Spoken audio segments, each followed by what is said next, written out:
大家好，講到香港傳統茶樓文化，應該冇乜人會唔識得蓮香樓。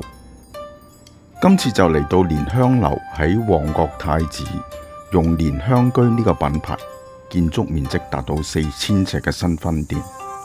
睇下呢間新嘅蓮香居環境氣氛係點，有冇啲咩優惠？最重要就係點心嘅質素同埋價錢。蓮香居嘅位置就喺港鐵太子站同旺角站中間，稍為近太子站多少少。沿住拔街始創中心望過去，呢等3層紅色嘅建築物就係啦，包保唔會走漏啊！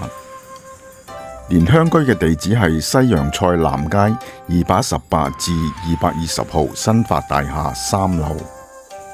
大家去嘅時候當然係搭電梯上去，但係建議離開嘅時候就行樓梯落去，咁先至會見到喺片頭，亦即係而家呢個畫面咁靚嘅打卡位。講開又講，原本係叫蓮香樓，點解呢一間又叫蓮香居呢？大家如果有興趣知多啲，可以睇下呢一版嘅 AI 資訊。另外，根據網上面嘅資料，呢度係會有俄羅斯美女駐場嘅知客，但係相信只限於晚市，今次就無緣見到啦。蓮香居係有早茶長者及同行者優惠，有興趣就要校定鬧鐘，早啲起身啦。另外最新嘅資訊 ，KKday 蓮香樓中環同埋尖沙咀店係做緊10道點心套餐嘅優惠，每位148蚊，另加茶芥同埋原價加1。旺角蓮香居今次就冇份，期待下次會推出類似嘅優惠。蓮香居裝修風格古色古香，俾到人好懷舊嘅感覺。台與台之間嘅空間，以旺角區嚟講唔算太過擠迫，但係繁忙時段人客多嘅時候，就預咗一定要搭台。蓮香居既然係走懷舊路線，呢度攞點心嘅主要方法就係自己拎點心卡出嚟，吸引仔自己攞。第二個方法就係推車仔點心，而畫點心紙落單就只限於少數幾款點心。蓮香居翠綠色嘅茶具好優雅，好配合呢度嘅風格。第一道點心筍尖蝦餃，皮薄通透，蝦肉爽彈，唔錯。第二道點心蟹黃燒賣，大大粒鮮蝦擺喺上面，肉味濃郁，一啖咬落去好滿足。跟住嘅點心係陳皮牛肉球，但我就覺得呢道點心質素普通咗啲。香西牛肉腸粉，皮唔算太薄，但係餡料靚，配埋醬油好味。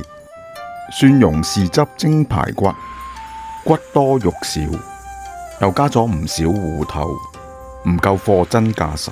好彩最尾呢度4寶滑雞扎，挽回返啲分數。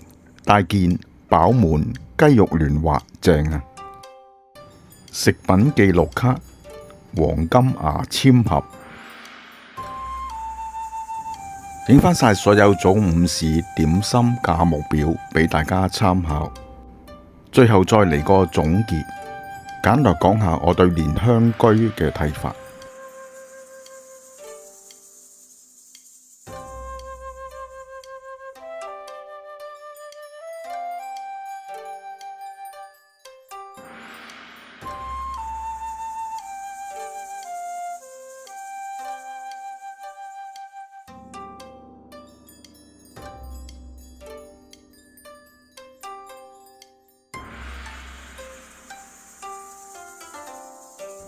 影埋個晚市餐牌，有啲咩點心可以俾大家選擇。